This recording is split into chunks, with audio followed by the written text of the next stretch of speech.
What's good, everyone? And sorry. Welcome back to another reaction video. We're finally back, and even though we're back, I got everything fixed at last, and all that other good stuff. I am still not feeling 100%, to be honest. I have video prepared and all that yesterday, luckily. So these next 2 days are going to just be reaction videos. But yeah, I am not 100% okay still. Um, like, like a week ago, I was all fine, all right, but then,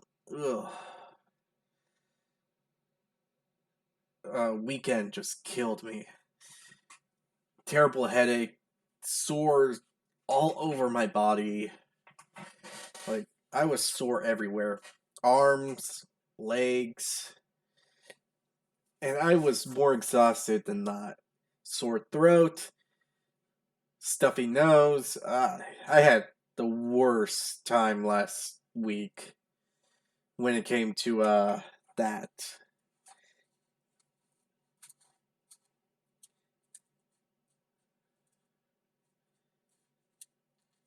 Well, and what day of the weekend? It was actually Sunday evening.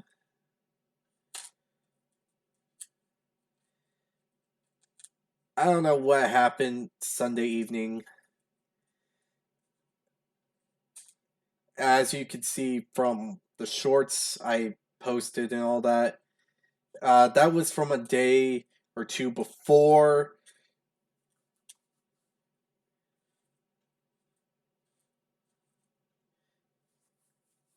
It was not on the day of when I made those recordings. It was like a day or two before they came out.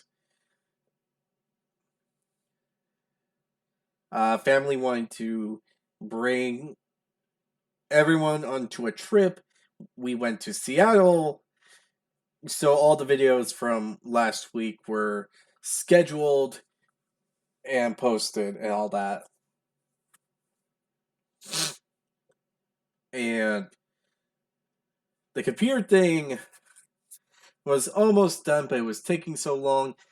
Yesterday, well, not yesterday, Wednesday would be the more accurate thing to say, since... Wait, no, not... Yeah, I'm not right in the head at the moment. I think it was either Tuesday or Wednesday. One of those 2 days.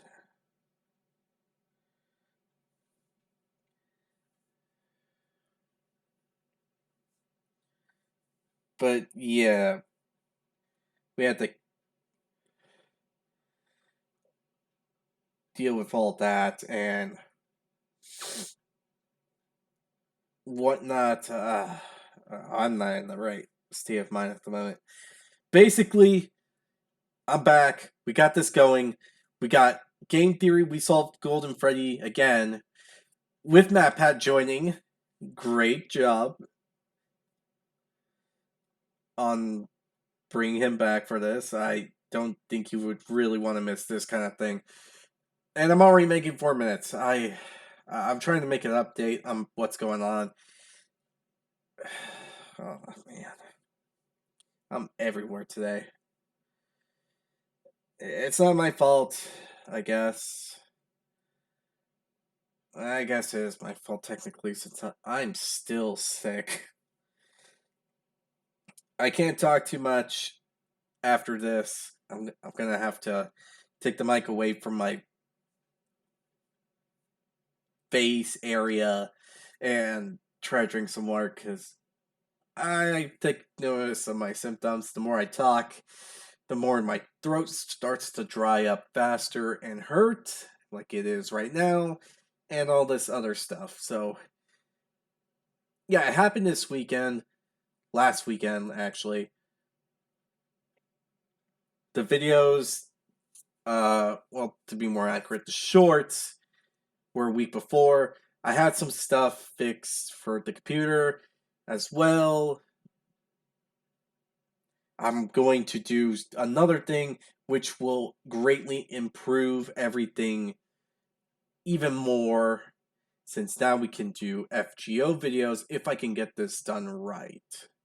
So with this said, I hope you all enjoyed this video. I'm sorry this thing's being too long at the beginning. I just want to update everyone. I have another video that'll come out later today. It's more of an update for something else, and okay, I'm not all there. This video was suggested. Okay. Yeah, not okay at the moment. Really not okay. Oh, okay. This video was suggested by Christian White. They were telling me about this one about a day ago. I just finally got the computer back. I had to make sure everything was okay. All the settings were readjusted because so much stuff had to be done. It's been like a month or two.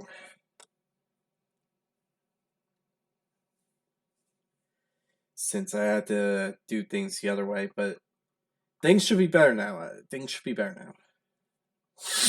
So, if you enjoyed this video, hit the like button below, hit the subscribe button to support the channel, support the content provided, and so on and so forth. Hit the notification button to be notified immediately when your video comes out. And if you have any videos you'd like to recommend that I should react to, put it down in the comment section below. I'll react to it as soon as possible. The link to this video will be down in the description. Go ahead and look there for it. If you want to see the original, if you do want to see it right now, pause this video, check out the original, then come back to see my reaction to it. Other than that,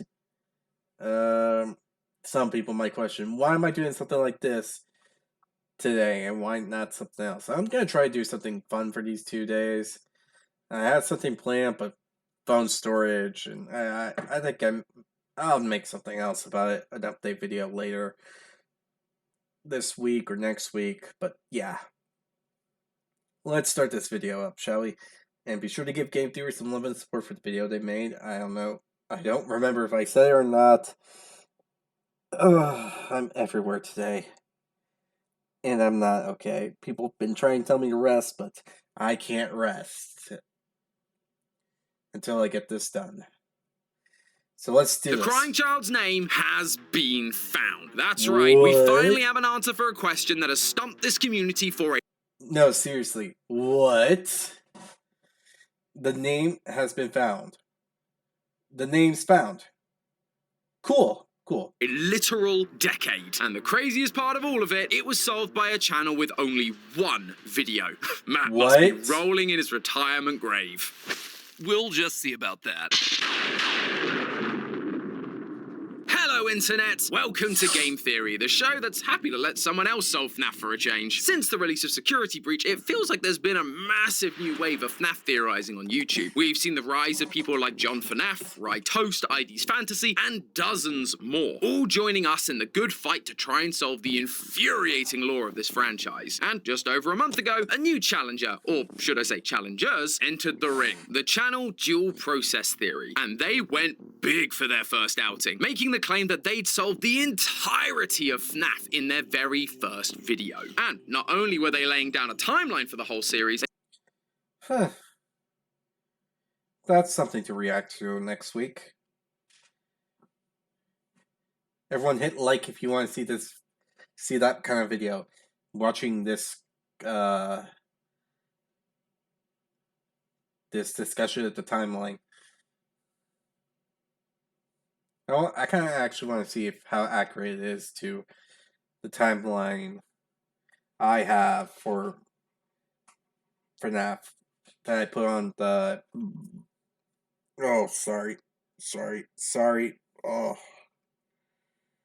I hate being sick. Um,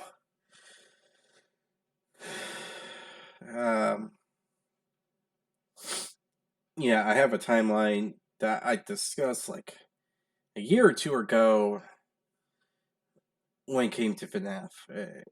It was in my other channel. Yeah. They also claim to have solved a particular mystery that has been bugging us theorists for a long time. What is the name of the crying child? After nearly 10 years, we still just call him the crying child, despite the fact that every other character in this franchise seems to get a name. Mike, Elizabeth, Charlie, even the missing children got names. So why is this kid's name left blank? Well, according to dual process theory, it's not that he doesn't have a name, it's that we just missed it. We've had the name all along, we've just been giving it to someone else. They suggest that the crying child's name is Cassidy. The name we found all the way back in the word search of the survival logbook. The same name that, for the longest time, we have given to the vengeful spirit from Ultimate Custom Night, the one Afton should not have killed. Not only that, but they claim that the child we thought was Cassidy doesn't even exist. For years, we've assumed that there are 7 dead kids, 5 missing. If this is correct, this is going to change the whole timeline and the entirety of the everything, actually.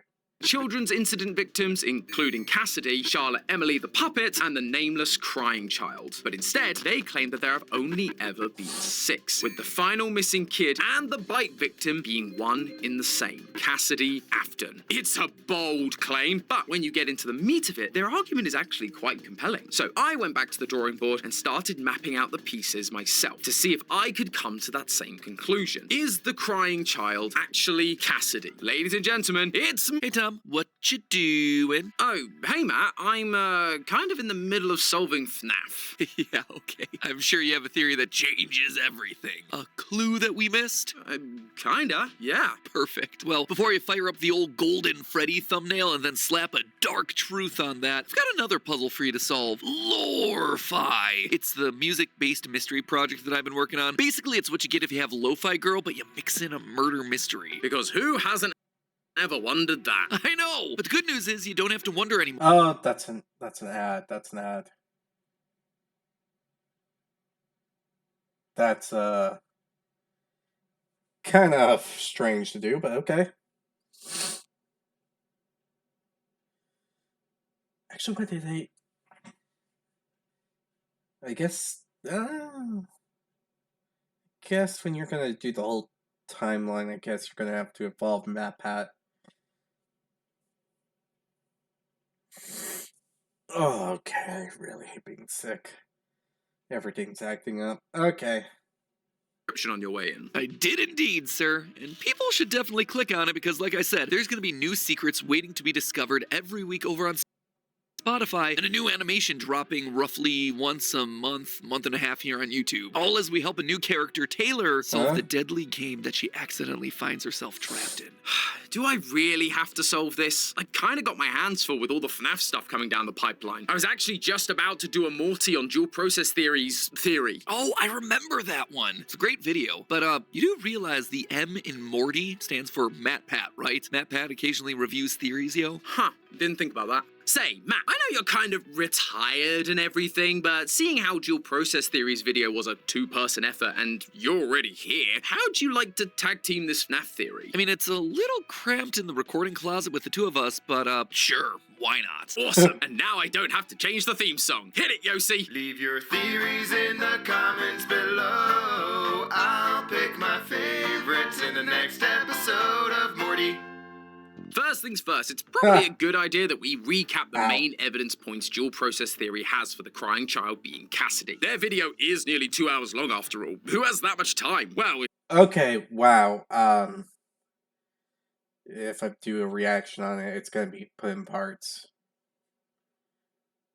Again, if you want to see that, comment section below. Tell me if you want to see it. And hit the like button too. Bring support for the video and the channel. I winked. I winked at you all.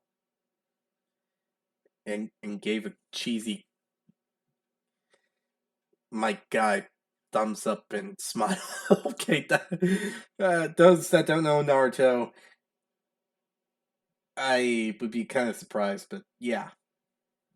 Except for you, considering you took over 4 hours to react to it. Look, I'm retired now. I've got nothing but time. But I think you're right. So let's quickly recap, starting with the first major point, how we got the name in the survival logbook. Now, this book has been a cornerstone of the FNAF franchise since its release. Inside, we have 3 separate people speaking to us. Michael Afton, who writes in red pen, a spirit that writes in faded text, and a third person that alters the text of the book. The faded text writes the words "my name" on a number of the pages, and on those pages there's always some sort of weird number. Take all those numbers and turn them into coordinates for the word search, and bam! You get the name Cassidy. It sounds so simple now, but I remember ripping my hair out over this at the same time you were. But the key to the whole thing was one very important usage of my name. On one of the pages, the my name appears on a gravestone, just like the gravestone missing a name from FNAF 6's ending, which, it should be remembered, released around the same time as this book. So it seemed pretty darn obvious that these clues were revealing the name of that final character, the 5th missing child, which is why for the longest time we've been calling the 5th child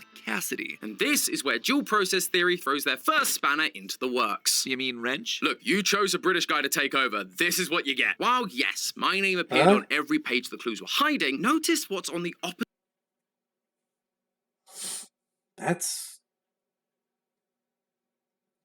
Is that what they call a wrench?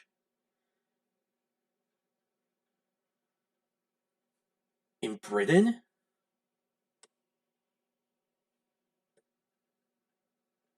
I am concerned, and rightfully so.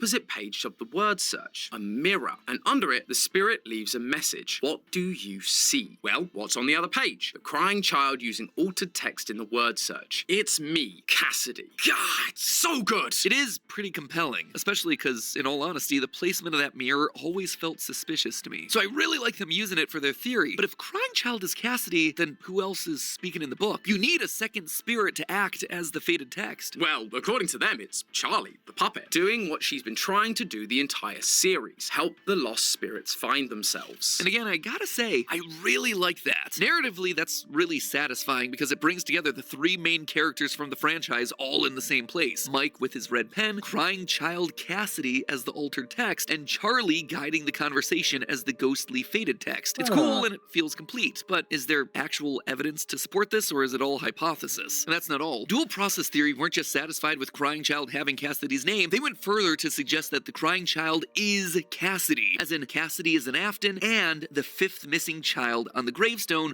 and the spirit within Golden Freddy, the only spirit inside a Golden Freddy, as opposed to most of our theories where the crying child is 1/2 of our best golden boy. They also have the evidence to back it up. The first point is that Golden Freddy doesn't speak in plurals. When you take a look at the one line we ever get from Golden Freddy, what do we see? It's me, singular, implying that there's only one spirit in there. Compare that to what we see in the books. Throughout the series, there have only been 2 instances of animatronics possessed by multiple people. The first is the Stitch Wraith from the Fazbear Frights episode.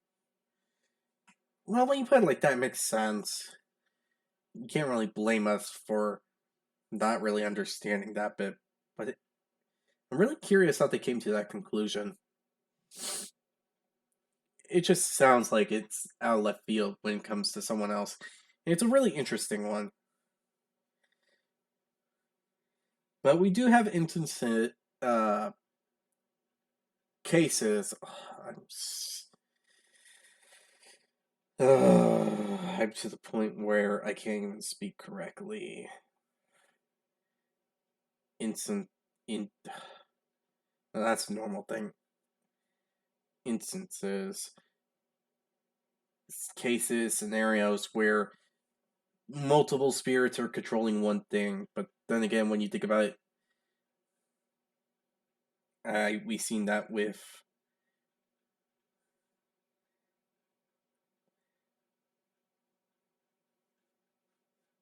man, my memory's not great today. The Blob. I think I got the name wrong, but you guys know what I'm talking about.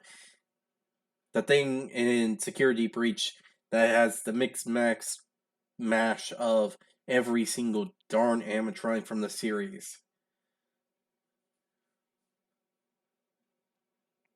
That's the thing that exists, so it kind of makes sense.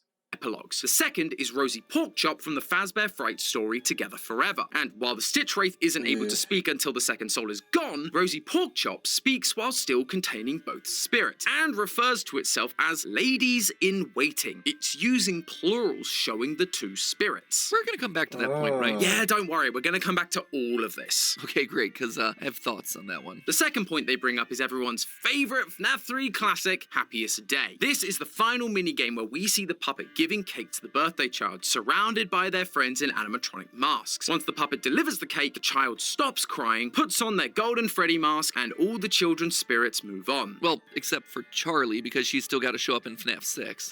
Yeah, because nothing can ever just be as it seems with this franchise. But there is one thing that I think we can both agree is very straightforward. There are only 6 kids at this party, the 5 missing children and the puppet. If there were supposed to be 2 spirits inside Golden Freddy, why isn't there a 7th kid? Which ties in perfectly to point number 3, the glowing eyes at the end of FNAF 3. This one's personal, so I'll take it. As a reminder, if you beat FNAF 3 without doing the Happiest Day minigame, you get the game's bad ending. This gives us a screen where our 4 main animatronics each have one glowing eye, symbolic of the fact that their spirits haven't been released yet. Seems pretty self-explanatory, right? But then look who we have in the back. Golden Freddy, with not just one glowing eye, but 2. This was always the backbone to the whole 2 spirits debate. The idea that, unlike all the other animatronics who each had one kid's spirit inside of them, Golden Freddy was different. He had 2, both the innocent crying child spirit and the vengeful spirit Cassidy, the 5th victim. It was a theory that was further supported by the books, specifically the Stitch Wraith stingers, where we see an animatronic possessed by 2 spirits, a nice wholesome kid named Jake and an evil angry spirit named Andrew. One who dies in a hospital setting like the crying child, and one who dies by a brutal murder from Afton. I mean, the parallels are hard to deny. However, Dual Process challenges this by calling out the fact that if there were indeed 2 spirits in the body, why then do both eyes go out once you complete Happiest Day? Especially since we've believed that the Cassidy spirit lingers on to torture Afton in Ultimate Custom Night. Only one light should have gone out, to which I have one answer: retcon. But obviously that's a bit of a cheap explanation if we can avoid it. Which brings us to Dual Process's last point. How can the crying child be the 5th missing kid when, very clearly, he's not missing? Like, he's literally right here in front of a large room of people. Well,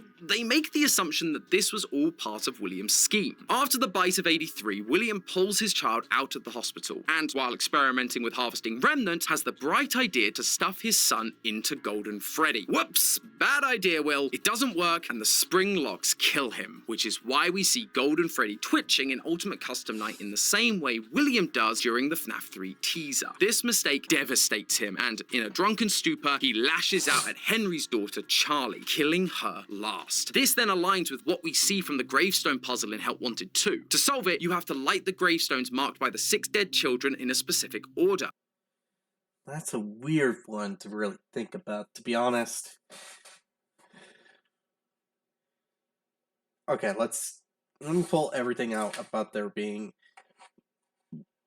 a person named Cassidy being a female. And think of this being the crying child being Cassidy Afton. Which, when I really think about it, Cassidy is actually a gender neutral name.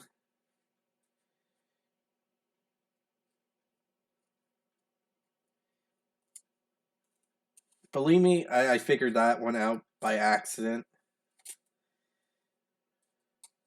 Someone was asking me for advice for a name. We went online, and I needed to find some names anyway for something that I had to do once for script writing, and I found out that Cassidy was a gender neutral name, because I wanted a gender neutral name for my script, because I didn't really have actors or anything, and I wanted to make sure that the script doesn't really favor one person over the other. So yeah, there's that. presumably the order in which they died. Chica, the first, she has seen everything, followed by Foxy, Freddy, Bonnie, then Golden Freddy, and finally the puppets. Later, when the police start to investigate the disappearances at the restaurant, William claims his child also went missing to throw them off the scent that he may be the killer. Now, while I don't really love the logical jumps their explanation takes there, one thing I really do like about the crying child being the fifth missing victim, and therefore the only spirit inside Golden Freddy, is that it really does help clean up the numbers. For years, 5 was the magic number in FNAF when it came to dead kids. Then, around FNAF 3, it evolved into 6 with the inclusion of the puppet. And yet FNAF 4 shows us what was presumably a 7th kid dying in the form of the crying child. And while Help Wanted does eventually give us 7 graves and a hidden out-of-bounds Easter egg, it always bugged me that there was never a gravestone for him in the FNAF 6 ending. I always just assumed that it was because he ended up being different. He wasn't a victim of Afton's, and thus he wasn't included in that final image. But if Crying Child is in fact the 5th kid, it helps explain why there was never an additional grave for him, because he was always there to begin with. He was the one hidden behind the grass. They also don't mention this in their theory, but in FNAF 3, look at the spirit who gets Afton's spring lock. They have tears streaming down their face, just like the crying child. We never see the other spirits' faces. We're specifically being shown that this one has tears, revealing that this isn't a separate spirit from the crying child. They are one in the same. Scott even used the same model in FNAF World specifically for the crying child. To be fair, tears are everywhere in the series though. I mean, the puppet is shown crying literally all the time. So, are we done? Did they solve FNAF? Can I retire now too? No, you still have to solve Poppy. Aw. And Lorfi. Okay. And Ban Ban. No! But secondly, while this theory is really satisfying from a narrative standpoint, it helps to simplify a lot of the confusing elements that have built up over the years. There are a few pieces of evidence that they didn't mention that might poke a few holes in their theory. Oh yeah? So Tom, what's this sound? It's a flatline. And when does a flatline happen? Well, a flatline is typically shorthand to show that someone has died, usually in a hospital. Exactly. And during FNAF 4, we see things like IV bags, pills, and flowers surrounding the bed. All things that you... Yeah. Yeah, that's the thing. I want this to be a great ending. I want this to be the absolute true ending. We got the crying child's name. It's Cassidy. Bam. Done.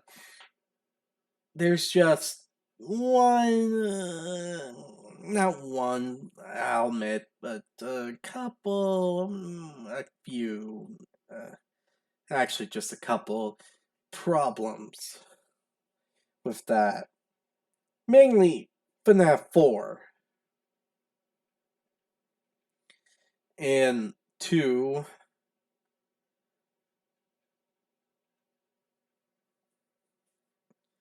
would actually be something else. I hope they mention it. would see in a hospital. Crying Child was in the hospital for his injuries, and then we hear a flatline right after Afton says that he's going to put his son back together. Afton leaves, represented by psychic friend Fredbear fading away, which then leaves Crying Child alone in the dark. He's lost in the darkness. He's dead. He's alone. Everything about this cutscene seems to be suggesting that he died in this hospital. Could you potentially make the argument that William pulled his son off of life support in the hospital and brought him back to an underground bunker where he's going to do experiments on him until he's able to bring him back to life, and that's why we hear a flatline here? Sure, you could make that argument, but it feels really overcomplicated just for the sake of your theory. And even still, if he did do all of that, there's a room full of people that saw Afton's son get bit. To make it... There it is. There it is. That is the one issue that just doesn't make sense here. Though, technically, it's FNAF 4, so... I guess it does. I guess... yeah. No matter how you put it, everyone saw this child get their head crushed. They're not missing, they're not kidnapped, they weren't stolen, or anything like that.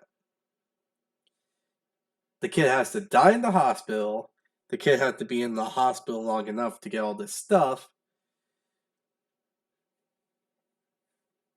And if we put into the fact that this Bonnie mask wearing guy is the person we play as in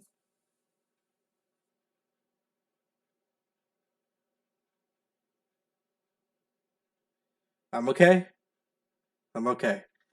Something was about to happen. I managed to stop it.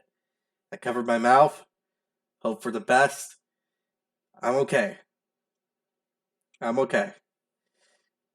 But yeah. Help wanted too.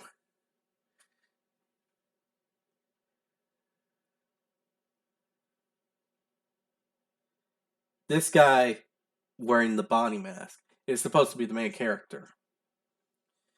He knows that this kid died and all that. So, to say that he isn't that character, or I guess the better way to put it, if he is canonically the character we play as, that means canonically this happened. This event happened. People knew what happened. He wasn't missing or anything. They would have got reports and all that. They would have been told the truth and all this and all that. So this doesn't really make sense if you say that this event was a private one. No one saw that the crying child died, and bam, all that. It wouldn't make sense. It aren't hard for Afton to convince anyone that his son went missing as part of some random killer's murdering spree. There's also that whole speaking in plurals thing I know you had thoughts on. Yes, thank you. I brought up earlier the huge number of parallels between the two spirits inside the Stitch Wraith in the books and the two spirits that are potentially inside of Golden Freddy in the games. Now, say what you will about book-based evidence, but the epilogues at the end of these things tend to be very important for storytelling. I mean, we saw that explicitly with the reveal of the Mimic. So to focus on this character of the Stitch Wraith, comprised of two spirits across 11 books? Yeah, that feels pretty darn important. And in the Stingers, each spirit inside the Stitch Wraith speaks in the first person. So it would then make sense for one spirit inside of Golden Freddy to say, "It's me, singular. It's me, the crying child, your brother." But let's go a level deeper. In the Stingers, the Stitch Wraith is made up of a mix of parts. Andrew, the angry one, is established to not be able to see because his part forms the body. Jake, the nice one, can see because his spirit is trapped in the head part. As such, he reports what's happening in the world back to Andrew in the body. And what do we see happening in the logbook? Well, it's a similar sort of dynamic. One spirit asks, "What do you see?" And the other one responds, "I can't see." It's a direct parallel. Even down to the Happiest Day minigame. There's a point in the Stingers when Jake is given the chance to move on and pass into the afterlife, but he chooses to linger back in order to help Andrew. Eventually, one of them moves on while the other is kept to Earth, held back by Afton. Sound familiar? It should. It once again parallels a lot of what we're seeing happen with Golden Freddy in the games. On top of that, dual process theory reminded me of this moment in FNAF 4's minigames, where the crying... Yep. That is also another case to be pointed out.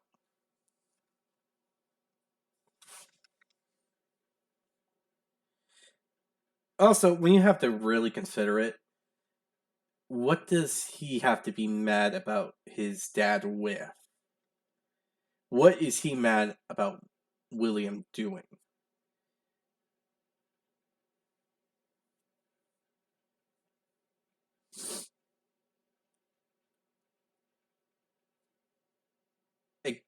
Like, what does he have to be mad about more than the kids he killed? That he killed people in his name? Yeah, I guess that would be a crime. That's what something he would be mad about. But I think the people he killed would be more pissed off than anything else.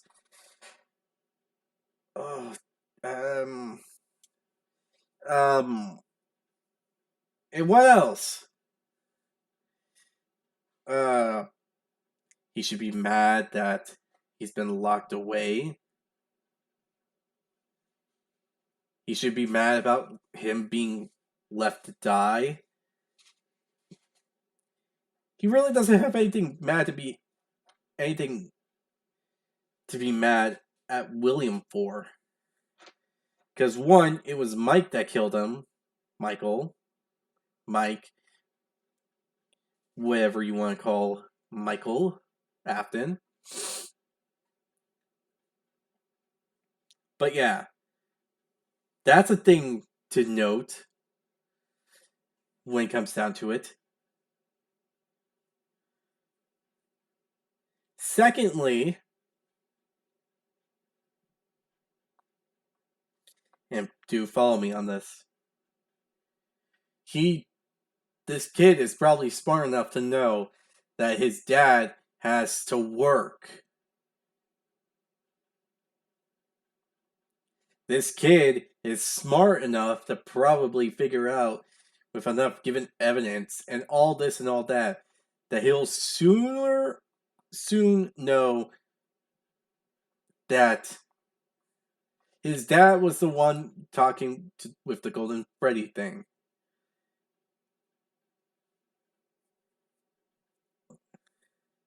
Like, everything about him, what he could be mad about William for doing on him, isn't really a thing he should be mad about, because for that to happen, he would not. His death would have to be private. He would have to be taken to a laboratory, not a hospital. People saw him get killed. People saw him enter the hospital. People are around him, guarding him. There's cameras watching, and so on, so forth, that it goes on and on to prove that the only way that situation would happen is if everyone disappeared for the house and they were for sure had the idea that William Afton was somewhere else, so far away, to not be a part of the event that happened on his birthday, that he just appeared out of nowhere and covered up the whole scene up.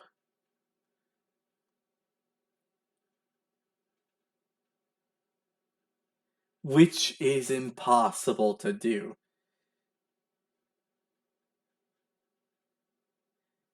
I want this theory to actually be a clean cut, but it has so many holes that it just leads to this. Child is locked in the back room with a Golden Freddy costume. They pointed out the tufts of hair coming out of the suit, explaining this to be an employee who bled out. However, in one of our old videos, you made the valuable point that this head is just sitting too low in the torso. When adults wear it, we see their heads fully out, even when they're sitting. This is something that is explicitly shown to us in places like the graphic novels, which tells us then that the person in the suit here, it's gotta be a child. Again, we see this in the books. In Fazbear Frights, Okay, I need a second for this. Another reason I'm pausing is because everything is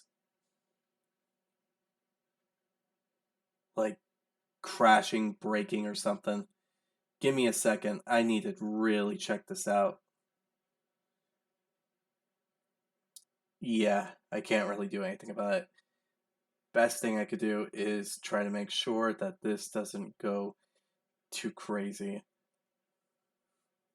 we have scenes where kids reach into the Golden Freddy suit and see black curly hair sitting inside. This is a dead kid that we know was put inside of Golden Freddy. Presumably, this should be the fifth missing child. This is why Crying Child's Fredbear plushie tells him, remember what you saw. He has literally seen the deaths of other kids. Huh. You ever thought that maybe that's the answer? What do you mean? Well, is it possible that this story is actually way simpler than we, the FNAF community, have made it out to be? I mean, look at the scene. Like, really look at the scene. It is pretty darn self-explanatory. A kid is locked in the storage closet and literal tufts of hair are sticking out of the suit. I remember when I first saw this scene, I overthought this thing to death, assuming that it had to be more than just hair sticking out of the suit. Maybe they were wires or tufts of suit hair or something like that, because this was 1983, and by all accounts, it was the first location. It was Fredbear's Family Diner, the beginning of the timeline. The missing children's incident didn't happen here. It was at Freddy Fazbear's Pizza. Clearly, these brown pixels had to represent something else, but in retrospect, the scene is pretty explicit. There's a kid dead in this suit. Done. Cut and dry. Remember what you saw? You saw a dead kid. We, as theorists, are so often desperate to search for narrative satisfaction. We bend over backwards to try and justify timelines where Afton is killing kids because of Elizabeth's death, or because he's trying to put his son back together and he wants to run experiments to harvest remnant from other kids. But what if he's just a weird, sick dude who just started killing kids one day? No overcomplicated complicated backstory required. I didn't get to talk about this before leaving the channel, but in Help Wanted 2, if you light the final gravestones in a very specific order, you unlock a huge lore clue in the form of the Bonnie mask. This is the moment that basically confirms that we're playing the game as Bonnie Bro. But the order of the gravestones, it feels very intentional. They explicitly give us an order of events. Chica first, then Foxy, Freddy, Bonnie, Golden Freddy fifth, Puppet last. It was really confusing because Charlie dying last didn't make any sort of sense. What about this? A wound first inflicted on me. And yet this gravestone evidence is what the games are telling us. It's also kind of what we're seeing in FNAF 4. If that tuft of hair is to be believed, and really, why wouldn't we believe it, that gravestone timeline could probably be right. Afton was just killing kids because he could. He was a deranged serial killer. Man, retirement really has taken a toll on you. But I also think I see where you're going with this. Crying Child witnesses the dead kids in the suits, and then gets bit by Fredbear on the day of his party. Afton would be devastated by this, promising to put his son back together. He'd be furious at his business partner Henry, because it was his engineering that did this to his boy. Then, one night, an opportunity presented itself. Charlie was locked outside by some bullies, and so Afton, in a fit of rage, killed Charlie. Unlike all the other killings that were premeditated, this was a crime of passion, and so it broke from all of his usual methods. And that allows this new order of deaths that Steel Wool has given us to make way more sense. Chica was always the first, but not just of the MCI, of all the deaths. That's why Henry made Security Puppet in the first place, because there were a bunch of kids disappearing from the pizzeria, and Henry wanted to protect his daughter. Which brings us back to the beginning. Where did we land with the whole dual process theory? Did they solve FNAF? Is Cassidy the crying child? I think the answer is yes, but also no. There are two sides to this coin, right? Is Crying Child the fifth missing kid that we've called Cassidy for all these years? I'm just not sure. It would simplify a lot, especially the FNAF 3 minigames where there's only 5 kids, but then we see a kid already dead inside the Golden Freddy suit before Crying Child even dies. And then there's the dozens of people that watch him die and flatline at the end of FNAF 4, which would make it hard for him to be considered missing, let alone considered one of the missing children specifically. It's true. As much as I like it from a narrative standpoint, there's just as much evidence against it as it is supporting it. Typical FNAF, you know? Well, not completely, because there's the second side of this question. Sure, Crying Child might not be the 5th missing child, but based on what dual process theory presented, I think they might be right that Crying Child's name is Cassidy. William Afton, a deranged serial killer hiding in plain sight, until one day his son Michael decided to play a prank that would kill his youngest son, Cassidy Afton. It has a nice ring to it, I've got to admit. Maybe, and I definitely see it. It's just a Oh. I actually forgot the main point of this whole theory. Huh.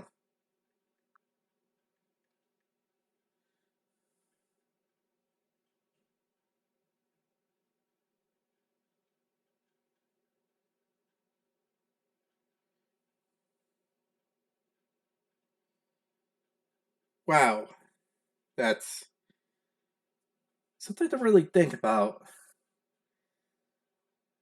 Really can't forget the main point of the theory.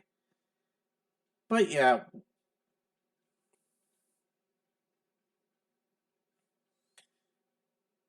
Everything that's going on, it's more of... You can't really prove that this kid is the true 5th missing child. And you can't prove that the person torturing Afton doesn't exist.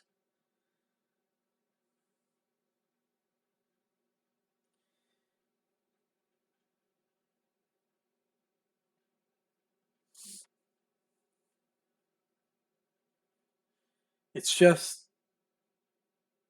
weird, I guess.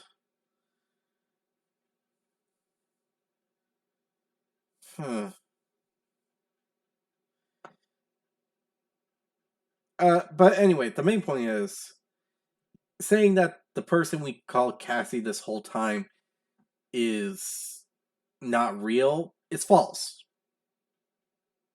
This person does exist and all that.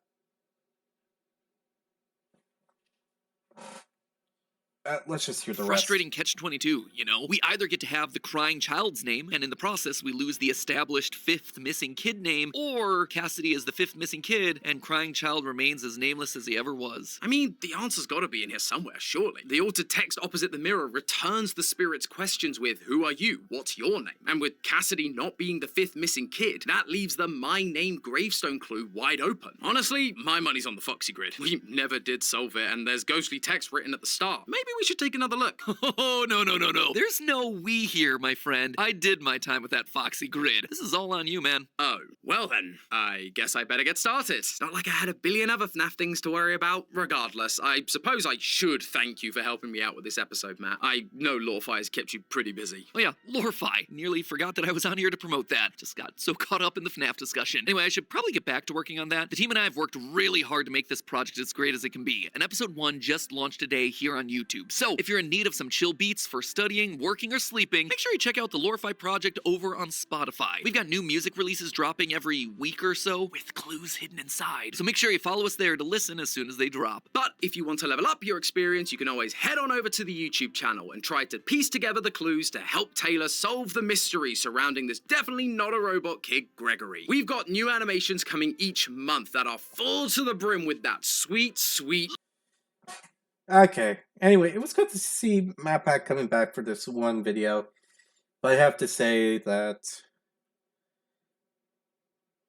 to put it in a blunt way, to just get this over with, you can't really take away this person who we thought Cassie was. It just doesn't make sense. Because there is so much stuff proving that there is a second child in Golden Freddy. You can't get rid of that. The name, though, that's where things get interesting. I have to admit that this is an interesting one. The name, Cassidy. It is a gender-neutral name. You could look it up right now. Pause the video. You could look it up. It is a gender-neutral name. You could go get a book. Anything about gender-neutral names and whatnot, it's a gender-neutral name. And I guess that's the thing about this one, because we've been told multiple times in different continuities that this person with black hair, wearing yellow, who I think was described as this other missing kid,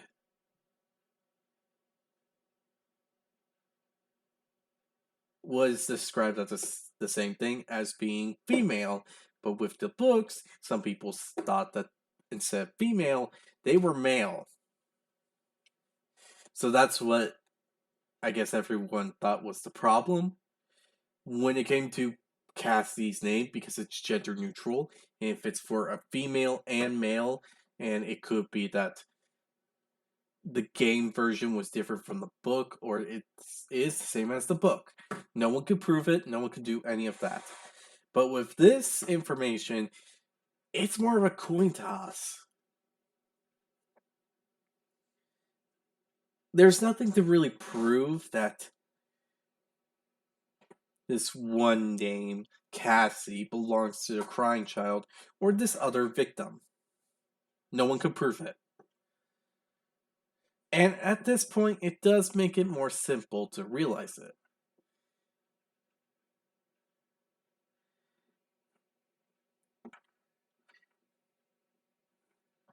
William Afton just started killing people, probably out of sheer jealousy of everything that Emily did, everything he accomplished, everything like that, and so on and so forth.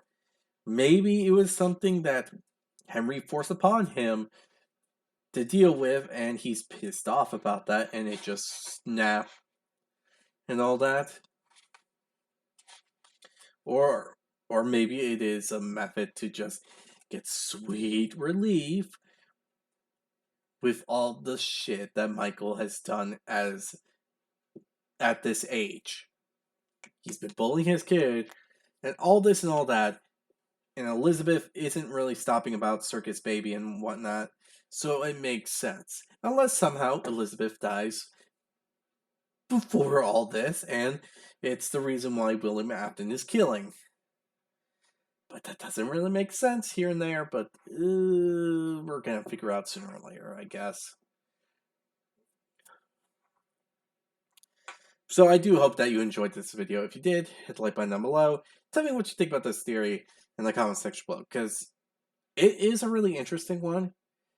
If you mainly focus on the whole name thing, it's really a coin toss when it comes down to it. But yeah. Also be sure to hit the subscribe button to support the channel, support the content provided. Oh god. Hit the subscribe button to support the channel below. Notification button, be notified immediately when new video comes out. And I'll see you all next time. Bye.